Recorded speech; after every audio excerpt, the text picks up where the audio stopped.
তো hello viewers, তোমরা সবাই কেমন আছো? আশা করছি তোমরা সবাই ভালো আছো।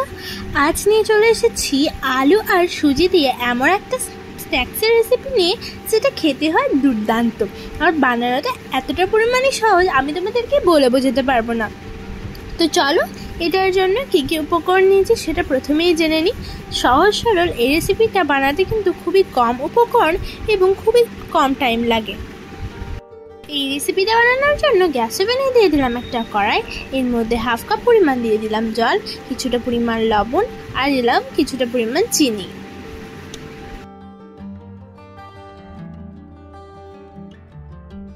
এই সবগুলোকে কিন্তু ভালো মতো করে মেল্ট করে নিতে হবে। তো এরপরে আমি 1 কাপ পরিমাণ সুজি দিয়ে দিলাম, তারপরে কিন্তু ভালোভাবে এটাকে আমি মিক্স করে নেব। এটা মিক্স করতে করতে একটা ডোয়ের আকারে হয়ে যাবে, ঠিক এইরকম। তো এটা খুব সুন্দরভাবে দেখো আমি মিক্স করে নিচ্ছি। দেখো হাতে করে কিন্তু আমি খুব সুন্দরভাবে এটাকে মুথে নিচ্ছি।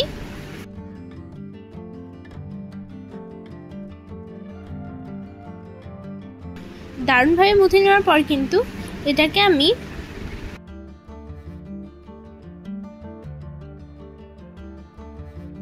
এরপরে চলো লিচি কেটে নিই। তো লিচি কাটার প্রথমেই দেখো আমি এটাকে ঠিক লম্বা করে নিয়েছি, তারপরে ঠিক এরকম ভাবে ছোট ছোট করে লিচি কেটে নিচ্ছি, ঠিক যেরকম লিচি কাটা হয়। তো এরপরে এটাকে গোল শেপ দিয়ে দিচ্ছি, তারপরে হাতে করে কিন্তু ভালোভাবে কিন্তু এটাকে গোল করে নিয়েছি। দেখো পুর বানিয়ে নিয়েছি। তো চলো পুরের ভিডিওটাও কিন্তু আমি তোমাদেরকে দেখিয়ে দিই।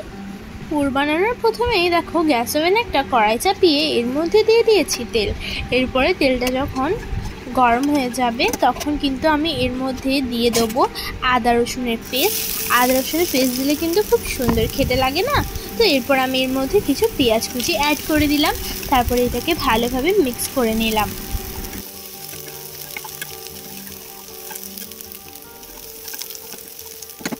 এরপর এটাকে দারুণভাবে মিক্স হয়ে গেছে। এরপরে কিন্তু এর মধ্যে হলুদ গুঁড়ো, লঙ্কা গুঁড়ো, জিরে গুঁড়ো দিয়ে কিন্তু এটাকে ভালোভাবে মিক্স করে নেব। এরপর আমি এর মধ্যে দিয়ে দেবো সিদ্ধ করা আলু।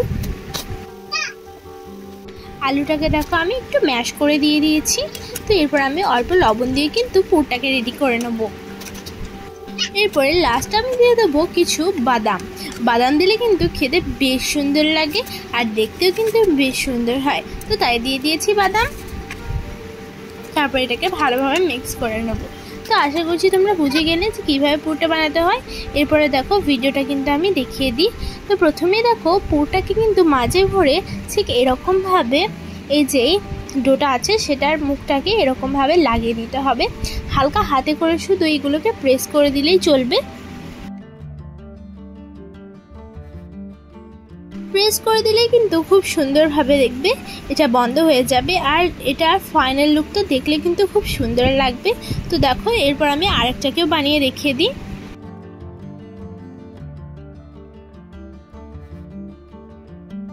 পুরটাকে দিয়ে দিলাম। পুর দিয়ে দেওয়ার পর ঠিক এটাকে আমি এরকম শেপ করে নিয়েছি, তারপর ঠিক এগুলোর মুখটাকে এরকমভাবে বন্ধ করে দেবো।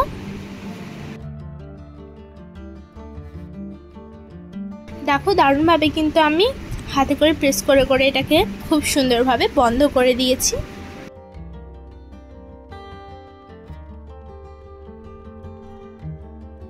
তো এরকমভাবে কিন্তু আমি সবগুলোকে বানিয়ে নেব। তো এরপরে চলো একটা পেস্ট রেডি করে নিই। তো তার জন্য দেখো আমি একটা বোলে নিয়ে নিয়েছি, 1 চামচ পরিমাণ দিয়ে দিয়েছি ময়দা দিয়ে দিয়েছি। এরপরে এর মধ্যে দিয়ে দেবো জিরে গুঁড়ো আর লঙ্কার গুঁড়ো আর কিছুটা পরিমাণ সাদা তিল। তো এরপর এটাকে ভালোভাবে কিন্তু মিক্স করে নেব, ঠিক একটা পেস্টের মতো বানিয়ে নেব। আর একটু পরিমাণ জল দিয়ে দিচ্ছি, ঠিক এরকম একটা পেস্টে পরিণত করে নিয়েছি। এরপরে দেখো গ্যাস ওভেনে কড়াই চাপিয়ে এর মধ্যে দিয়ে দিয়েছি তেল।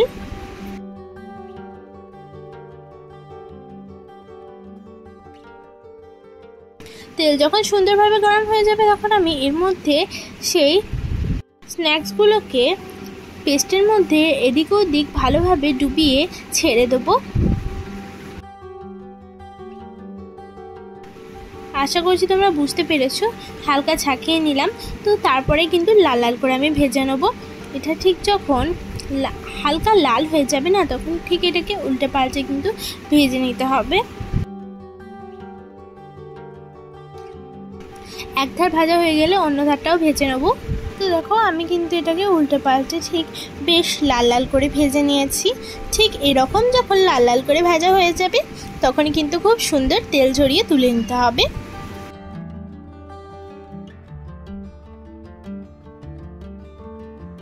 তো এরপরে সে সেম প্রসেসে কিন্তু সবগুলোকে ভেজে নেব।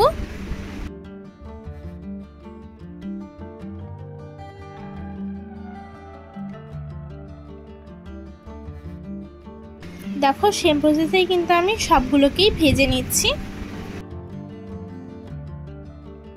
এগুলোকে সে সেম ভাবে লাল লাল করে ভেজে নিতে হবে। আর দেখো সাদা তিলটা দিয়েছি, তার জন্য দেখতে বেশ কিন্তু সুন্দর লাগছে।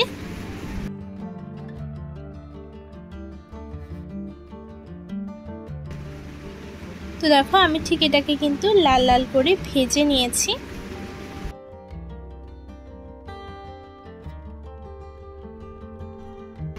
এরপরে তেল ঝরিয়ে তুলে নেব সবগুলোই। তো তারপরে রেডি হয়ে গেল আমাদের এই স্ন্যাক্সটা, যেটাকে তোমরা সকালেও খেতে পারো, বিকেলেও খেতে পারো, সন্ধ্যের সময় খেতে পারো, যে কোনো সময় কিন্তু এটা তোমাদেরকে জমিয়ে দেবে। এটা যদি তোমরা টমেটো কেচাপ বা চিলি সসের সঙ্গে খাও তাহলে তো একেবারে তোমাদের সন্ধ্যের খাবার জমে গেল। বন্ধুরা এটা চায়ের সঙ্গে খেতে তো দুর্দান্ত লাগে। দেখো শুধু কতটা পরিমাণ ক্রিস্পি হয়েছে, একেবারে পুর ভরা বন্ধুরা। তাহলে আশা করছি তোমাদেরকে আজকের এই রেসিপিটা খুবই ভালো লেগেছে। যদি ভালো লেগে থাকে তাহলে ভিডিওটাকে একটা লাইক করে দেবে, কমেন্ট করে দেবে, এবং দেখো পাশে একটা সাবস্ক্রাইবারের বাটন আছে, সেটা অবশ্যই ক্লিক করে দাও।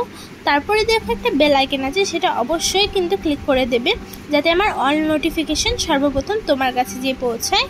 আর অবশ্যই কিন্তু এই স্ন্যাক্স রেসিপিটা ট্রাই করে দেখবে।